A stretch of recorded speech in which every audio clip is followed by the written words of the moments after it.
When I think about the beginning, it feels like a different lifetime. I was just 17 when I first saw Jake in our high school hallway.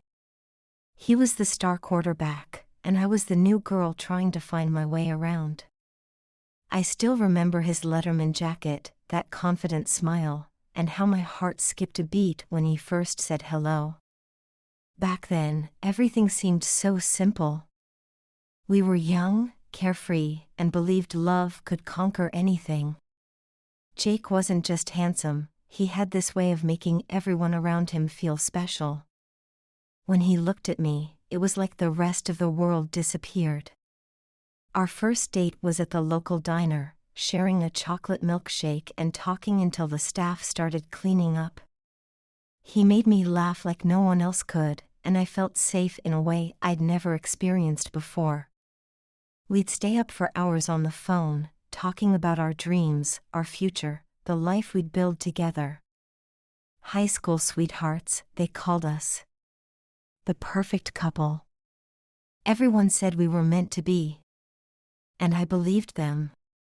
I believed every word. Senior year flew by in a blur of football games, prom nights, and stolen kisses behind the bleachers. When Jake got down on one knee at graduation, I didn't hesitate to say yes. My parents thought we were too young, but we didn't care. We had it all figured out. Or at least, we thought we did. We got married that summer, right before starting college. The ceremony was small but perfect, just like our love. I wore my mother's dress, and Jake couldn't stop crying when he saw me walk down the aisle. "You're my everything," he whispered during our first dance. And he was mine. The first few years were like living in a dream. We both worked part-time jobs while finishing school. Our apartment was tiny, but it was ours. We'd cook dinner together, dance in the kitchen, and make love on our second-hand couch. Every struggle just made us stronger. Or so I thought. Jake landed his dream job at a prestigious marketing firm right after graduation. I was so proud of him. We finally moved out of our cramped apartment into a beautiful house in the suburbs. White picket fence, perfectly manicured lawn, the whole American dream package. But that's when things started to change. Slowly at first, so slowly I barely noticed. Jake started working later and later. "Big project," he'd say, kissing my forehead before heading to bed. The goodbye kisses became shorter. The I love yous became routine, like checking the mail or taking out the trash. Our conversations turned into schedules and to-do lists. "Did you pay the electric bill?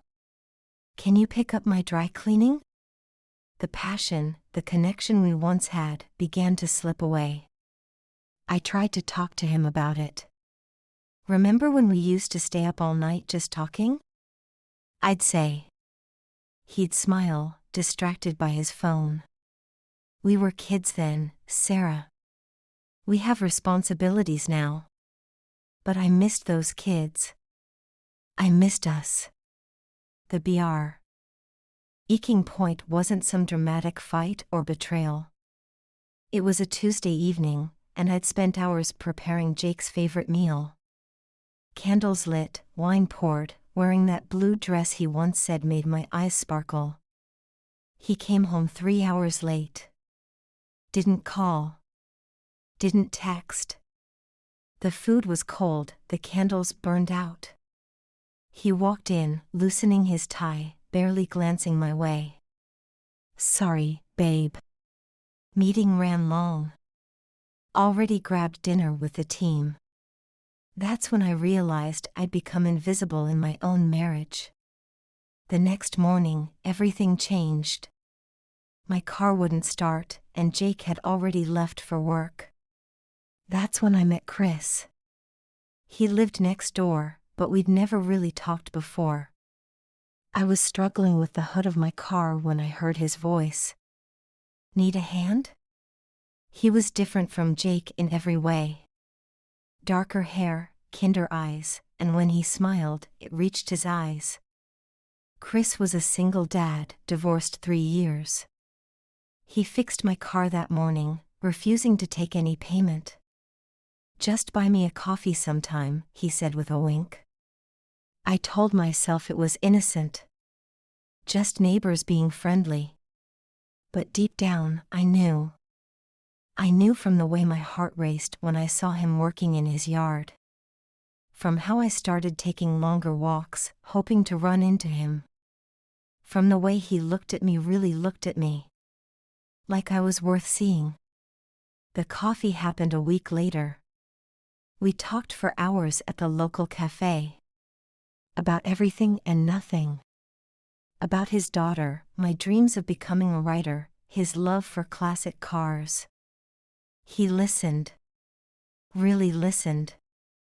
Not like Jake, who nodded while checking emails.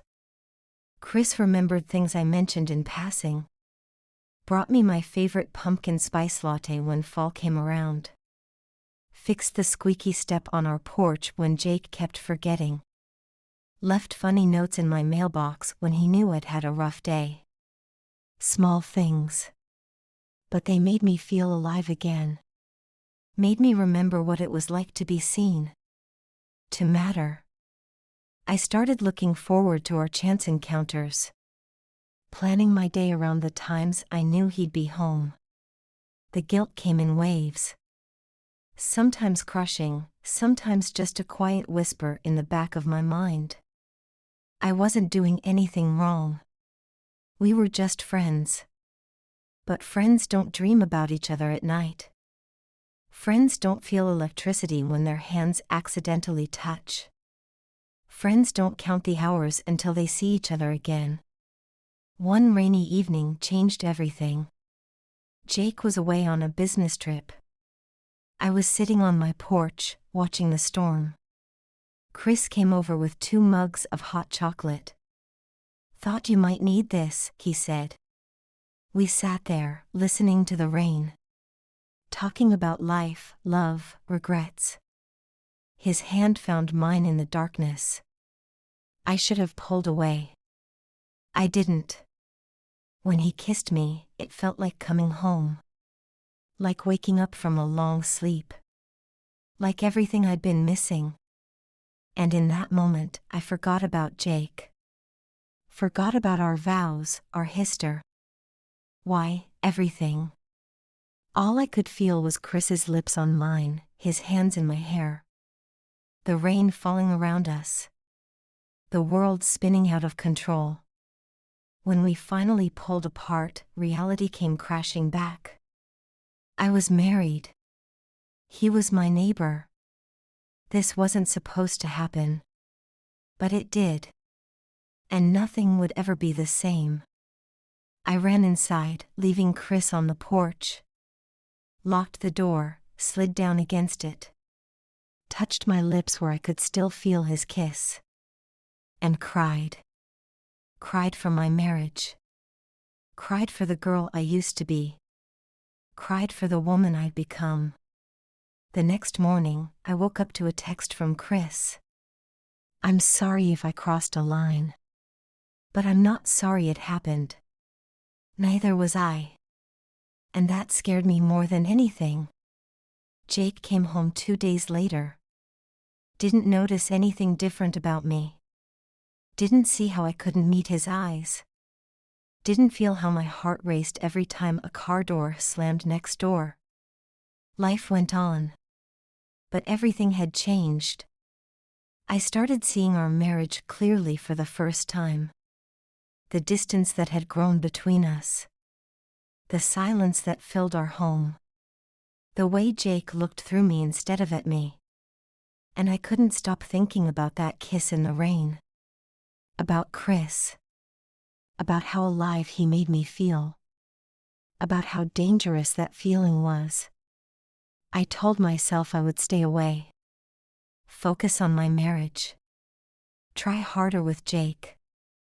But every time I saw Chris, my resolve crumbled. Every smile. Every accidental touch. Every knowing look. We were playing with fire. And I was starting to think I didn't mind getting burned. The affair started slowly.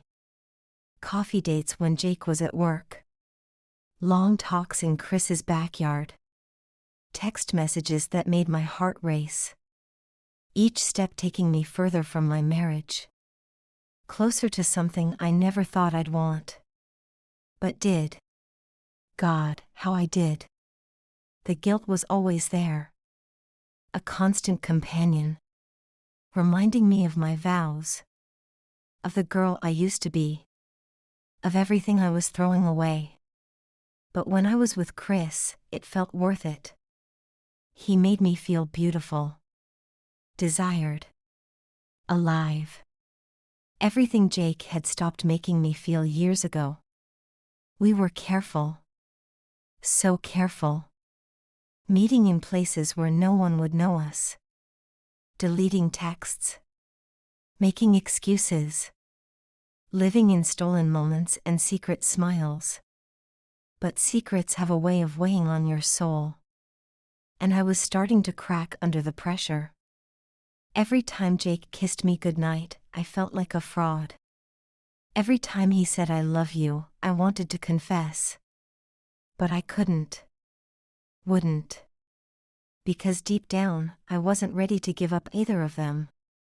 Not Jake and our history. Not Chris and our passion. So I lived two lives. Perfectly balanced. Until the day everything started to unravel. And I realized that sometimes, having it all means losing everything. It was Ashley who noticed first. My best friend since college, she knew me better than anyone. "Something's different about you," she said over brunch. I tried to brush it off, but Play wasn't easily fooled. She saw the way I checked my phone constantly. How I'd smile at random text messages. The new sparkle in my eyes. "Who is he?" she asked directly. I almost choked on my mimosa. "I don't know what you're talking about." But my voice trembled, giving me away. Ashley reached across the table, took my hand. "Sarah, honey, I've known you for 15 years. I know when you're lying." And just like that, the dam broke. I told her everything. About Jake's distance. About Chris's kindness. About the kiss in the rain. About every stolen moment since. She listened without judgment. Until I finished. "You have to make a choice," she said finally. "This isn't fair to any of you." I knew she was right. But knowing and doing are different things. The affair continued, growing more intense. Chris and I became bolder, less careful. Meeting in public places. Holding hands under restaurant tables. Stealing kisses in parking lots. Each time promising it would be the last. Each time knowing it was a lie. Jake remained oblivious. Or maybe he just didn't want to see. He was working more than ever. Coming home later. Touching me less. Sometimes I wondered if he had someone too. If we were both living separate lives under the same roof. But then he'd have moments. Moments that reminded me of the boy I fell in love with. He'd bring home my favorite takeout. Or remember an inside joke from high school. And the guilt would consume me all over again. One night, he tried to make love to me. For the first time in months. I couldn't do it. Made an excuse about a headache. Cried myself to sleep in the bathroom.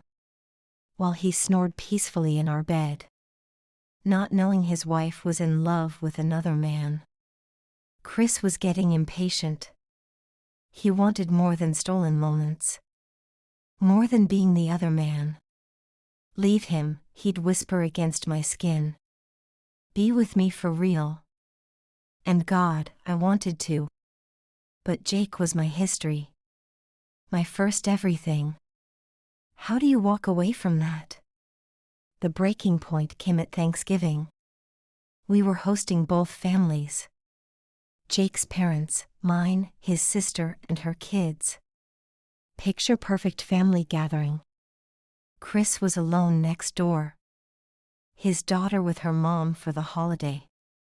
I couldn't stop thinking about him. Sitting alone while we played Happy Family. During dinner, Jake's mom asked when we'd have kids. "You're not getting any younger," she said. Jake laughed, squeezed my hand. "Soon," he promised. I ran to the bathroom and threw up. The thought of having Jake's baby, while my heart belonged to Chris. It was too much. That night, after everyone left, after Jake fell asleep, I snuck next door. Chris was waiting. He always was. "I can't do this anymore," I whispered. He pulled me close. "Then don't." We made love that night. Desperate, passionate, real. No more pretending. No more hiding. Just us. And I knew I had to end my marriage. Knew I had to break Jake's heart. Knew everything was about to change. The next morning, I woke up in Chris's bed. For the first time, I didn't rush home. Didn't make excuses. Just lay there, watching him sleep. Thinking about the mess I'd made. The lives I was about to destroy. My phone had dozens of missed calls from Jake. Worried texts. "Where are you? Are you okay? Please come home." I turned it off. Couldn't face him yet. Couldn't face any of it. Chris made me breakfast. We sat in his kitchen, planning our future. How we'd tell everyone. When I'd move out. Where we'd live. It felt surreal. Like someone else's life. But it was mine. The life I chose. The life I wanted. Even if it meant burning everything else to the ground. I went home that afternoon. Jake was waiting. Pacing our living room. Face pale with worry. When he saw me, he broke down. Pulled me into his arms. "I thought something happened to you." I was so scared. And there it was. The love I'd been missing. The care I thought was gone. All rushing back at the worst possible moment. I pulled away. Couldn't bear his touch. "We need to talk," I said. The words that end marriages. Change lives. Break hearts. Jake's face fell. He knew.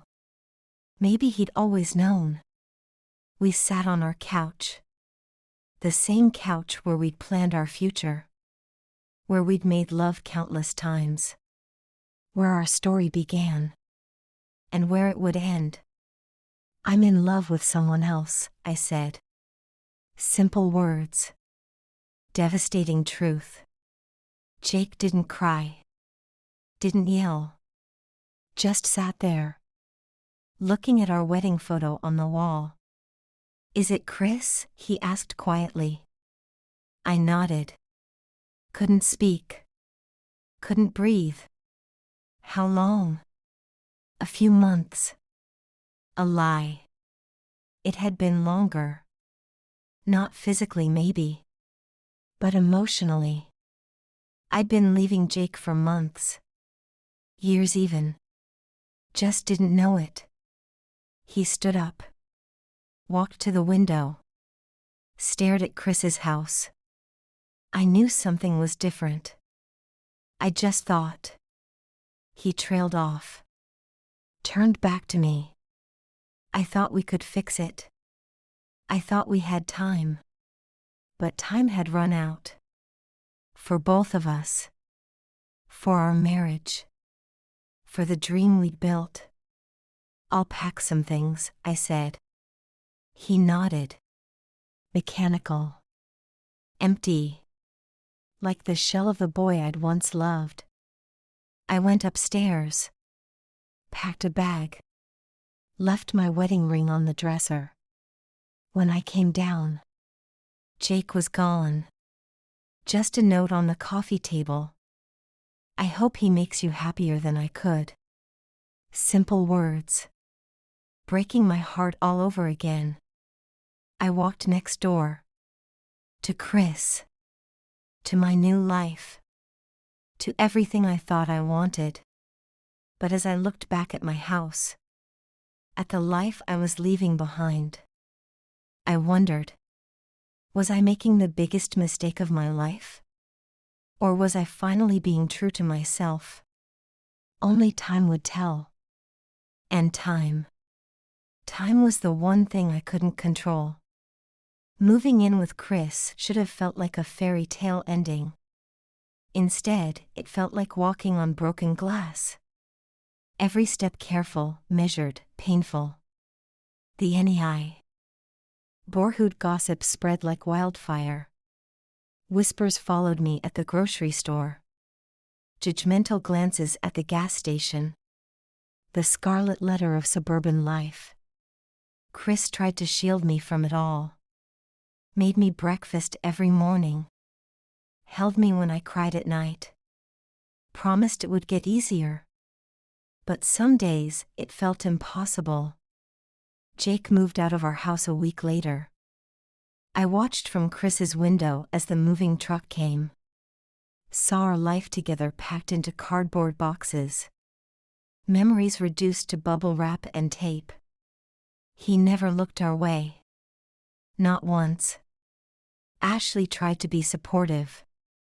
But I could see the disappointment in her eyes. "Are you happy?" she'd ask. I didn't know how to answer. Was I happy? Yes, when Chris held me. When he looked at me like I was his whole world. When we made love with no guilt, no secrets. But there was something else. A heaviness I couldn't shake. The weight of destroyed dreams. Of broken promises. Of lives changed forever. Chris's daughter, Emma, came to visit. 12 years old and wise beyond her years. She looked at me with suspicious eyes. "Are you the reason Daddy and Mommy won't get back together?" The question hit like a punch to the gut.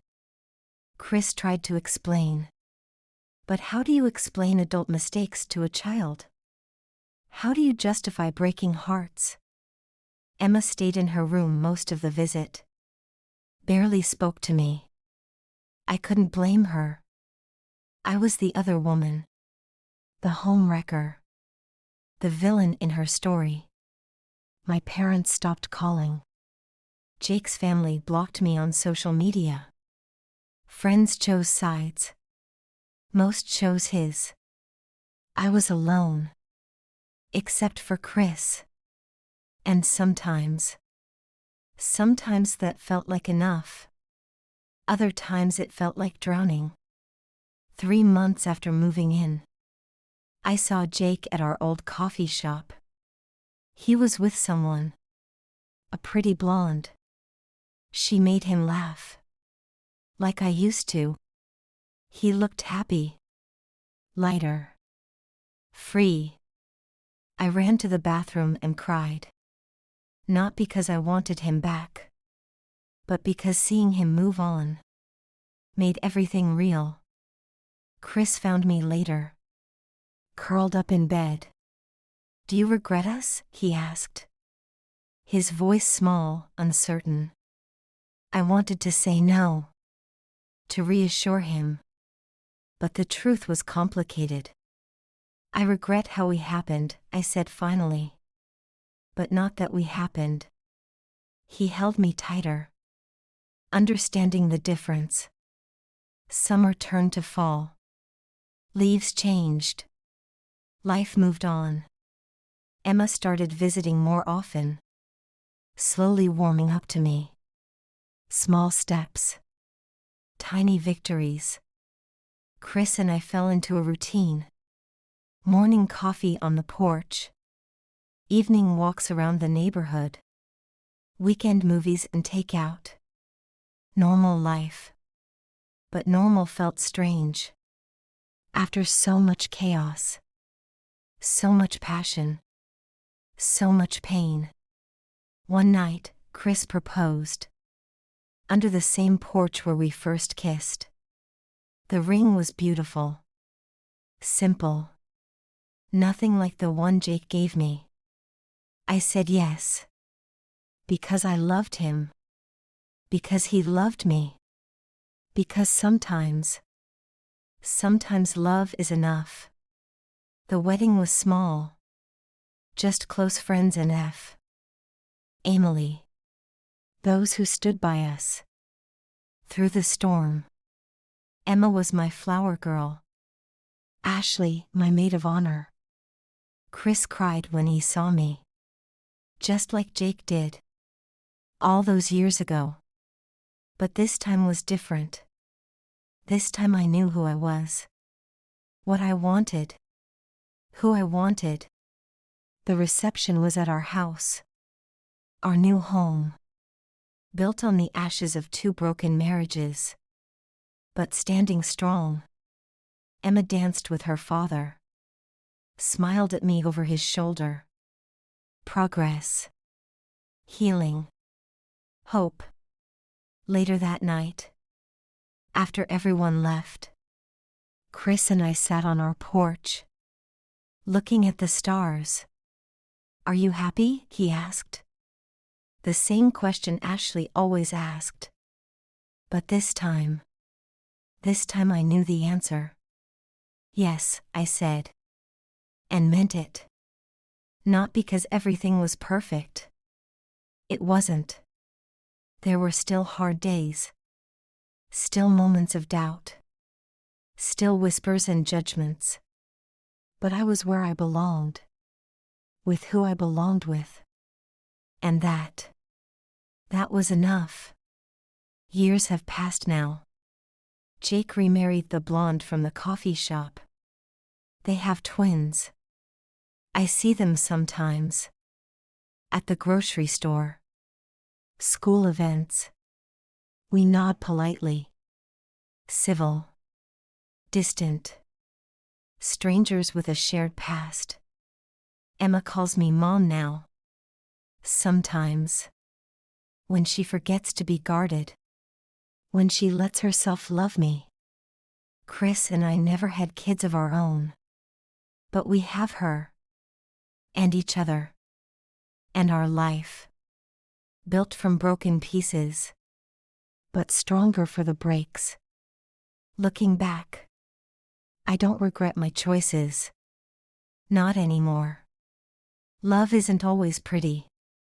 Sometimes it's messy. Complicated. Painful. But it's real. And real love. Real love is worth everything. Even the cost of breaking hearts. Even the judgment. Even the pain. Because in the end, love isn't about perfect beginnings. It's about perfect endings. And my ending. Well, it's not what I planned.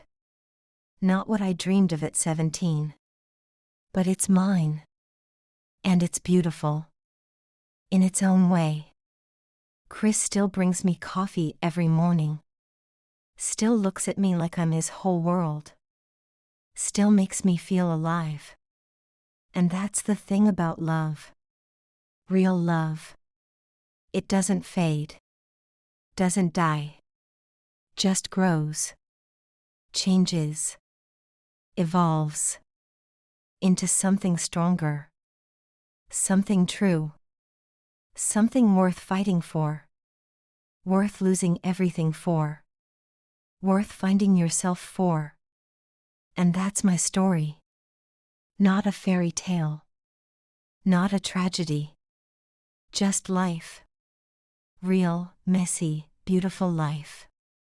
And I wouldn't have it any other way. End.